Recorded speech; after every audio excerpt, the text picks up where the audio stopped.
Hey guys, welcome back. This is ChosenArchitect, and today I'm going to be showing you a little bit about how I edit and stuff. So hopefully you stick around.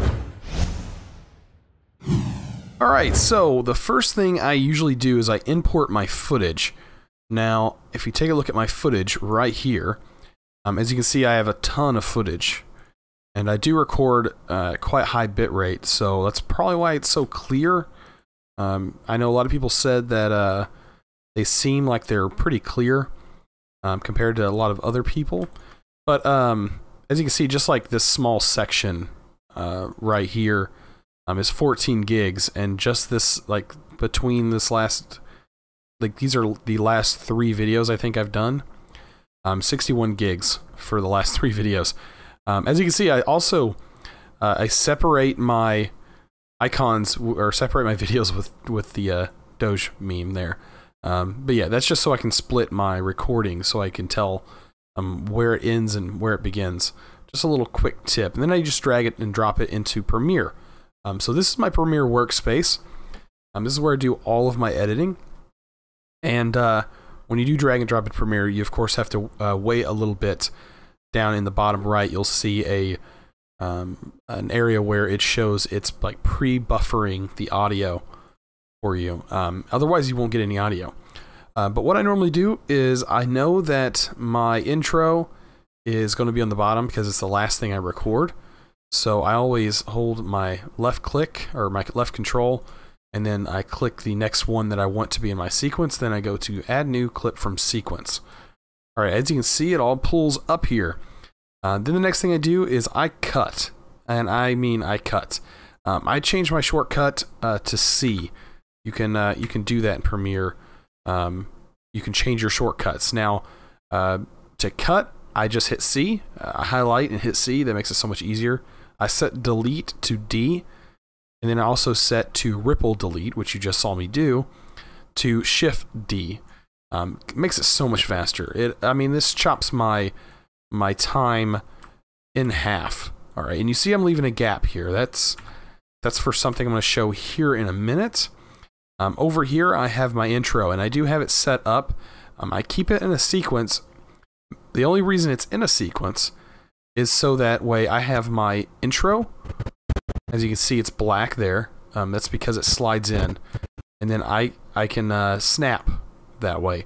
So I just take this and I drag it in, and then I just align it, and you see it snaps just like that. Perfect, and perfect every time, as long as you set your audio perfectly. Right here, as you can see, I only have one clip, but if I had multiple clips, I could select this right here, and it'll select everything to the right, and I can also drag with that.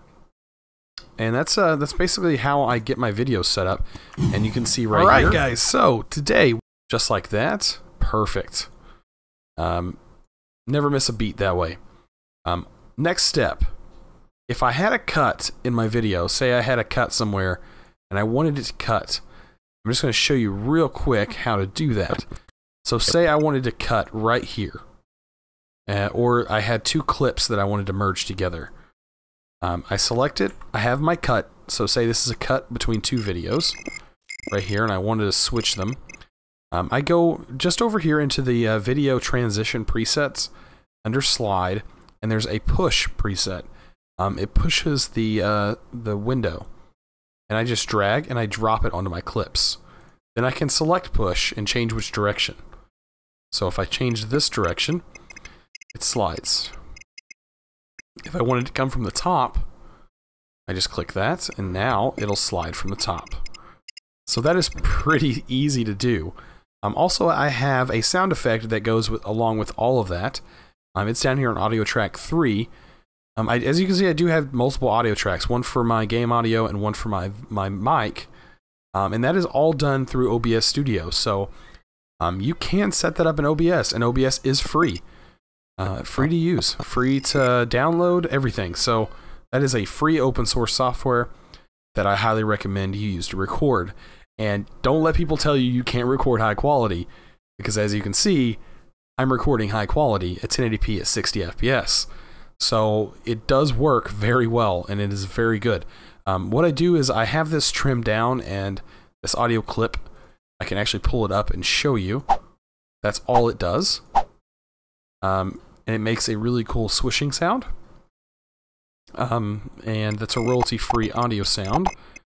But I just basically set it right before my clip. And you can actually double-click this to set the duration.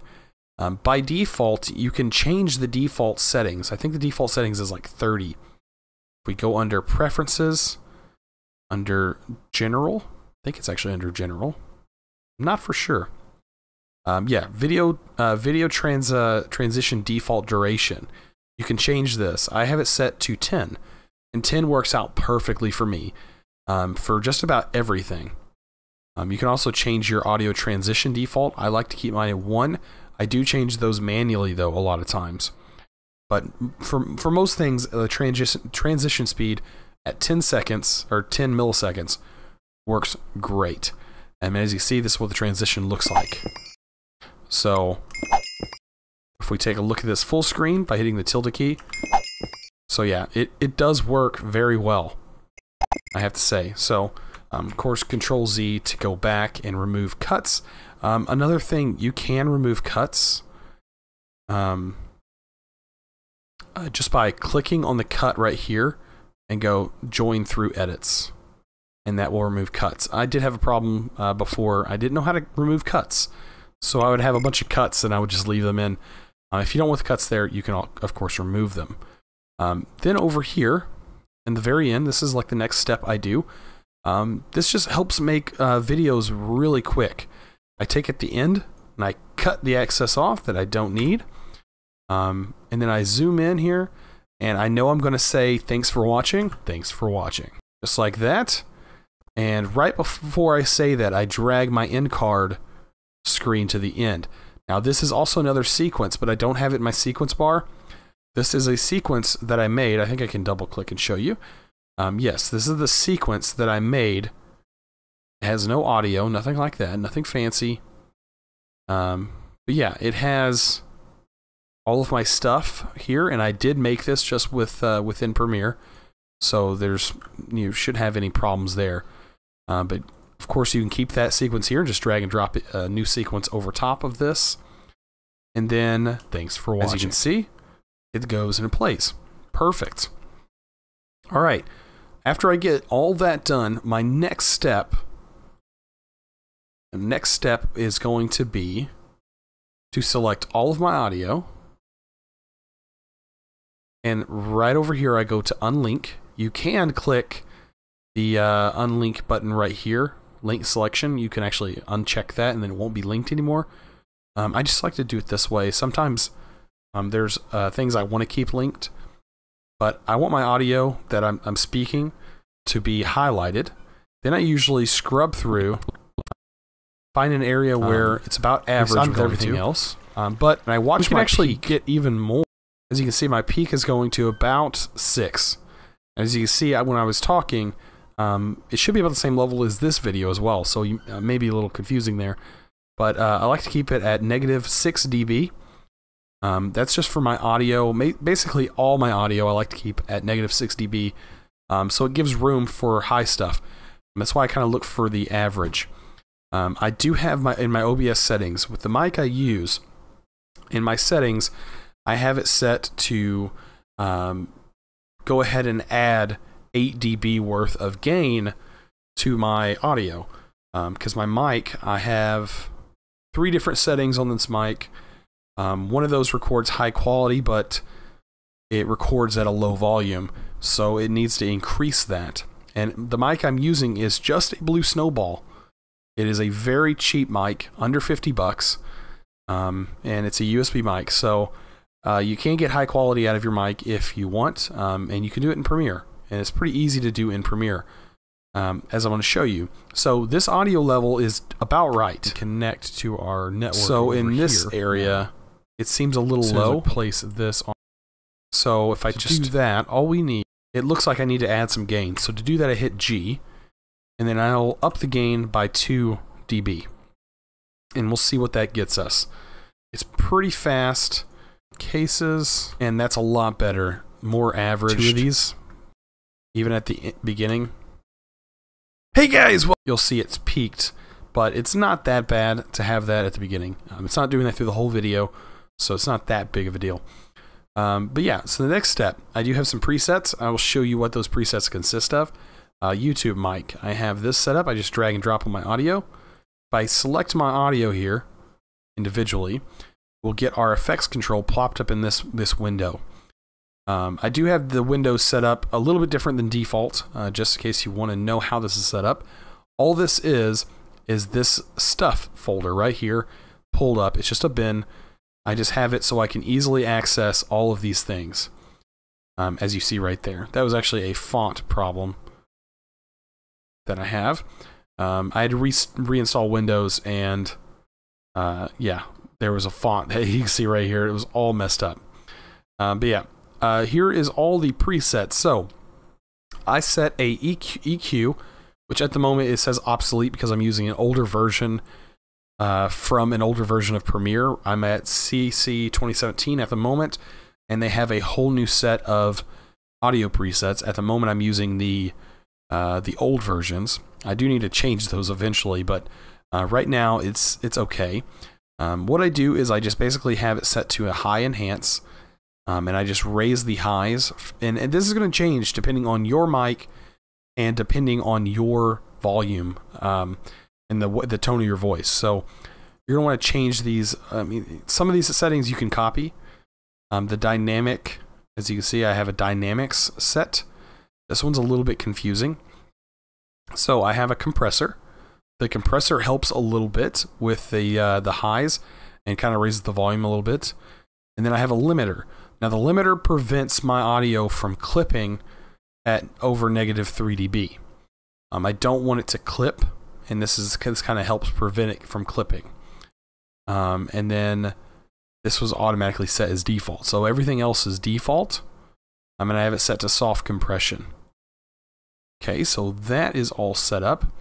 Next, I have an adaptive noise reduction that basically clears out any of the room noise, my computer fan noise, any kind of other excess noise that is not supposed to be there.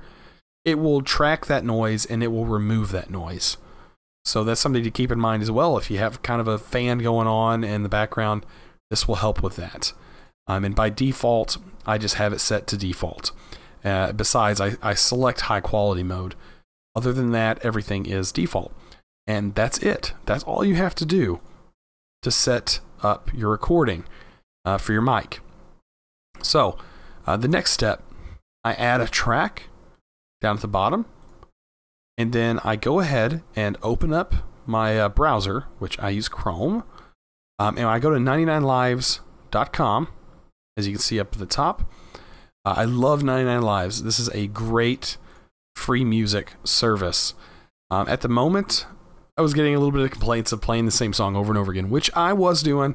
I can't complain too much, but I can't kind of whine, but they do have album mixes, so I've been using those recently, which, you know, works a lot better. You don't have to listen to the same song over and over again, slightly in the background.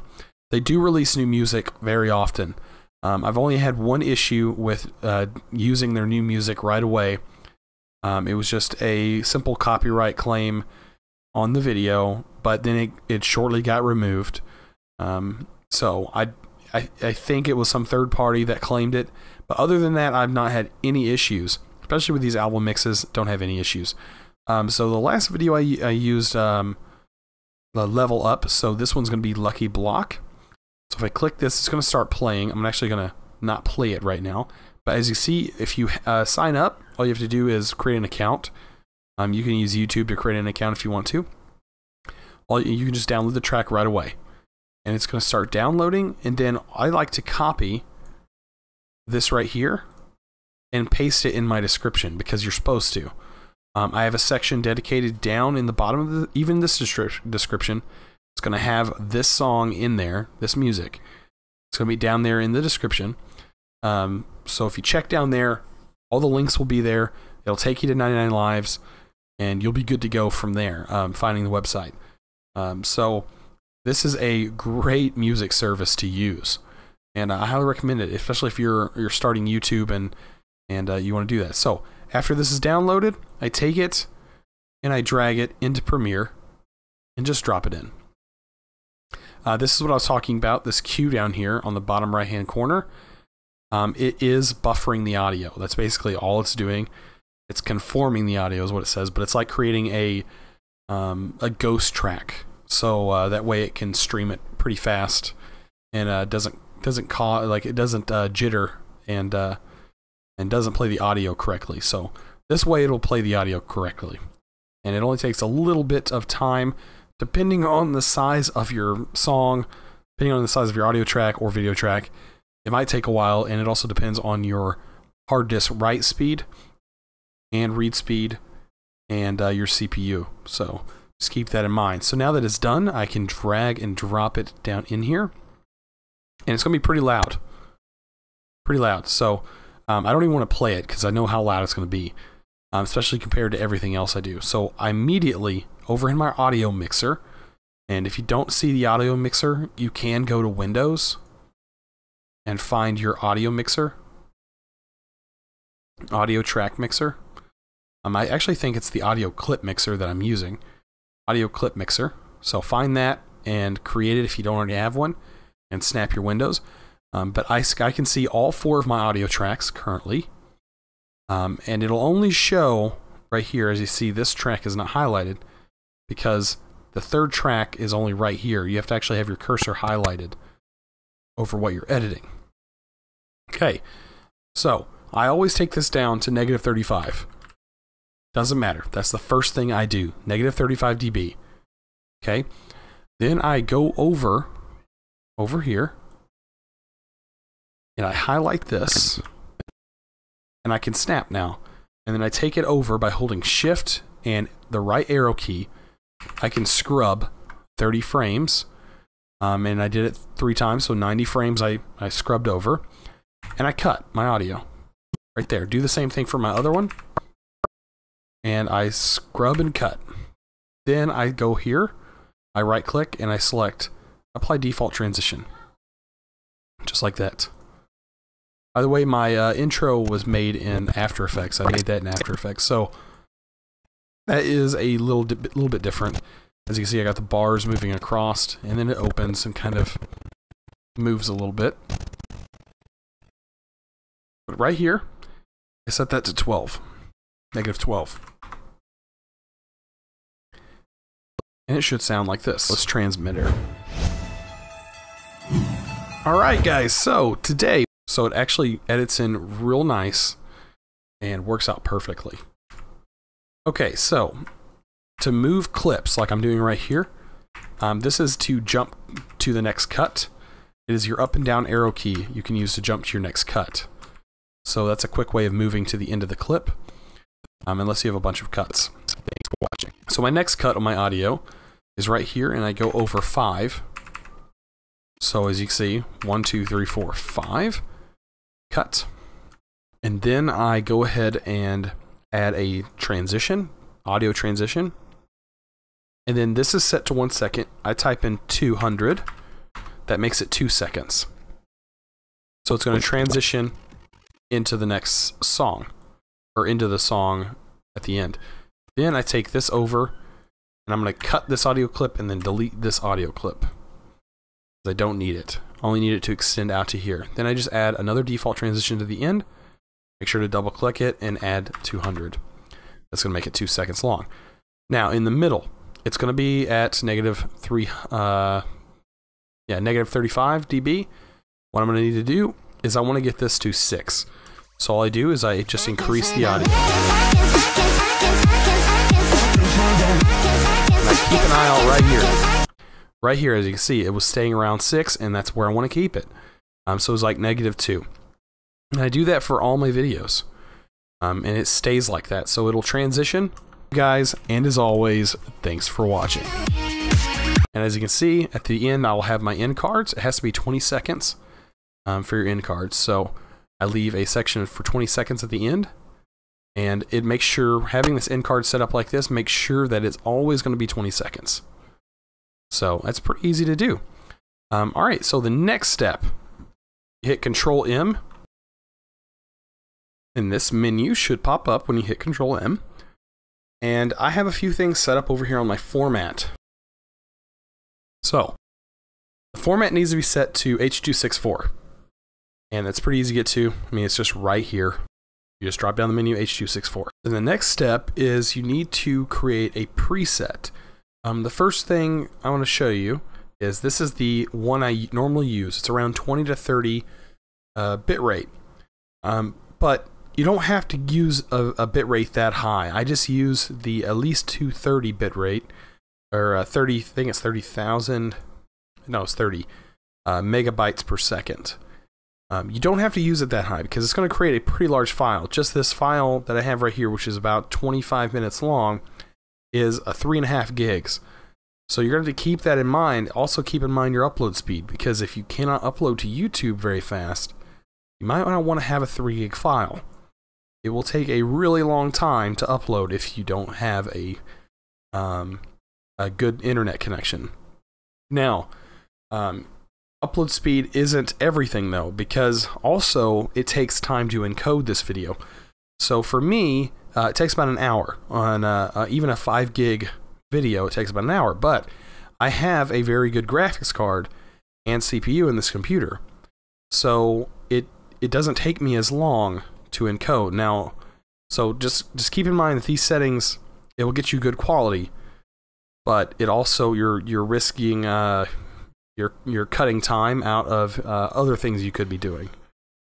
So for me, it takes about an hour to upload and an hour to encode. This video will take less than an hour to encode. So just keep that in mind.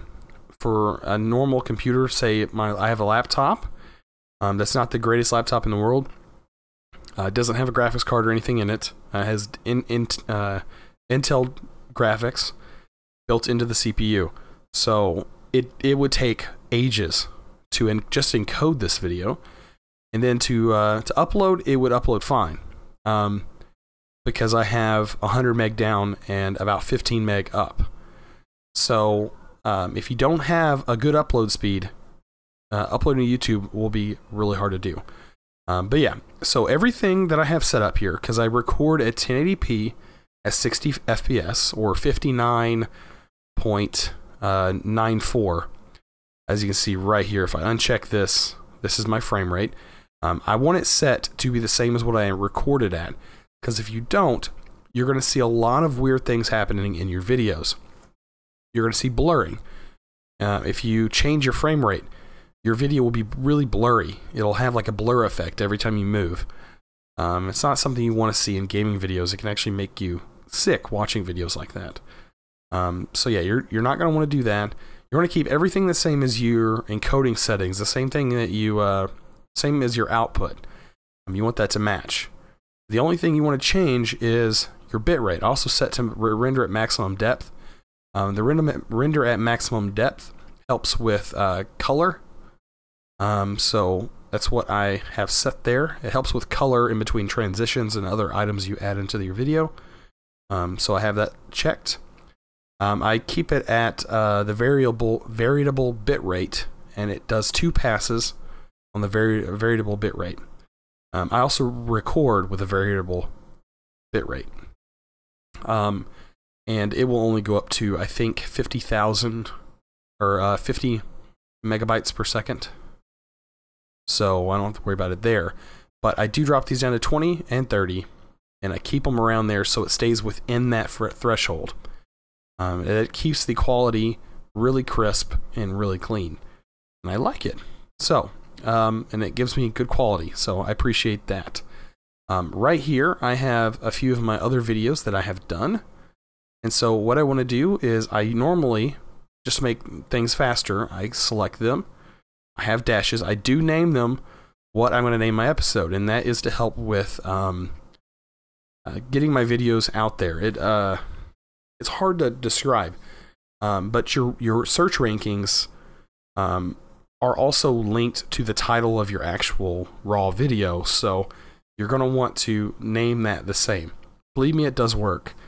Ever since I started doing this, my channel started growing more because I was found in search results. So doing this helps a lot. So I'm going to name this episode Wireless Transmitter, and we're going to set this to because it's episode 38 that I'm working on. So that is done. That's named, and everything's good to go. And I am ready to work on this. So what you can do is you can hit Q. If you do not have the Adobe Media Encoder, you can hit export. It will encode within Premiere. But I use the Adobe Media Encoder because I can actually encode a video and also edit another video if I need to in Premiere. Because if you export, you won't be able to edit a video in Premiere. So keep that in mind. But yeah, that is basically all you need to do. I'm going to actually go ahead and hit the Q. It will show you what it's doing to get the media encoder up and running. I should have already had the encoder open because now it's going to have to start up. But that's basically it. Your workspace, you can set and save your current workspace using your workspace tab up here if you're in this version. There's also multiple tabs up here. All right, so this is popping up now. We are going to see once it's fully up and running and all the information has been sent to the Adobe Media Encoder queue, you'll see it pop up in this top bar. I don't think it normally looks like this by default. I just have the queue, the main thing, because I don't actually change my formats in here. So I just hit play, and then it's going to start encoding. And yeah, it's going to start encoding the audio first, and next it'll start encoding video. So it's going to take a little bit longer because I'm actually using the disk speed to record, but yeah, this is how it works. And I just want to say thank you guys for the 1,000 subs. That's awesome. And this video is for that. I mean, I really appreciate you guys subbing. It really does make a world of difference. For one thing, it makes me want to continue uploading videos every day. I love seeing that I have an audience and people that actually want to watch my videos, and I really appreciate that. And I can't say thank you enough. So our next target, 2,000. It's gonna come quick, I'm sure. I see it in the future. It's gonna be here quick. But yeah, I really appreciate you guys, and I thank you guys for watching this video. If you guys learned something, if you guys appreciated this video, if you want to see more videos like this, I won't do them often, but I can show you guys how to make some YouTube videos for yourself. If you guys really enjoy this video, go ahead and click that thumbs up button. And if you want to subscribe or haven't subscribed already and want to subscribe, don't forget to click that little bell next to it so you guys will be notified when I upload a new video. And as always, thanks for watching. I can find the